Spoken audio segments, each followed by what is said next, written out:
Hai, gue Salma Salsabila. Di video kali ini gue akan menceritakan tentang pengalaman jalan-jalan gue di Yogyakarta, sekaligus gue merayakan tahun baru di sana. So, tanpa berlama-lama langsung aja kita mulai videonya. Seminggu sebelum gue memutuskan untuk pergi ke Yogyakarta, ternyata tante gue juga ingin pergi ke Yogyakarta.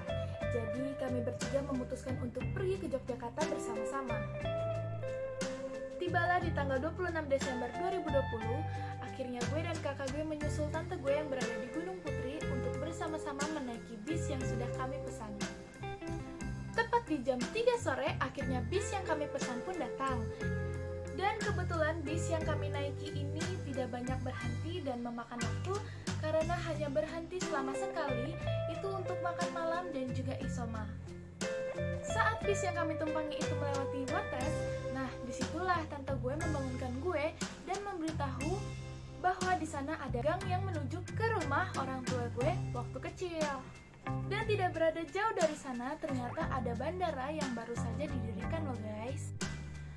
Kemudian karena bis yang kami naiki ini hanya melewati pinggiran, akhirnya kami pun turun di Pasar Gamping yang masih berada di daerah Wates. Nah, di dalam taksi ini lah gue banyak banget tahu tentang keadaan yang lagi terjadi di sana. Karena kita keasikan ngobrol, ternyata kita nggak sadar nih guys kalau ternyata udah sampai di tempat tujuan.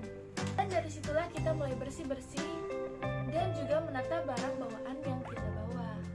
Di hari kedua ini kami masih berada di dalam lingkungan Malioboro dan hanya berkeliling saja dan menikmati makanan yang ada di sana.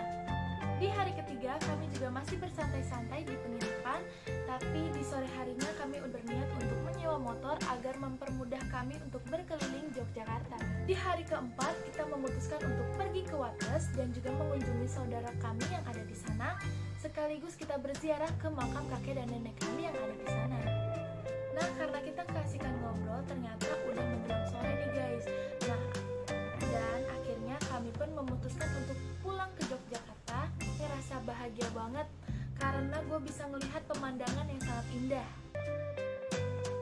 Di hari kelima ini akhirnya kami memutuskan untuk pergi ke suatu tempat yang jauh dari keramaian, tapi kami masih bisa menikmati pemandangan yang sangat indah.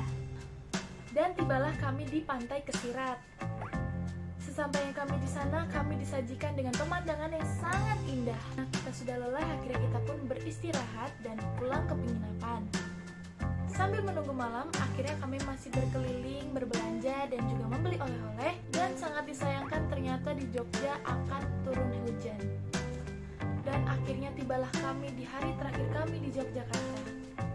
Dan akhirnya kami pun memutuskan untuk berjalan-jalan di keliling Malioboro lagi. Kami mencoba makanan yang mungkin saja tidak ada di Jakarta, seperti sate kere, bakmi Jawa, dan juga lontong balap. Dan di saat hari sudah menjelang siang, kami pun bersiap untuk balik ke penginapan dan juga membereskan barang bawaan kami. Walaupun gue gak bisa ngerayain tahun baru di luar, setidaknya gue masih bisa bersyukur karena gue masih diberi panjang umur sama Yang Maha Kuasa. So, terima kasih udah nonton video ini. Salma pamit undur diri. Wassalamualaikum warahmatullahi wabarakatuh.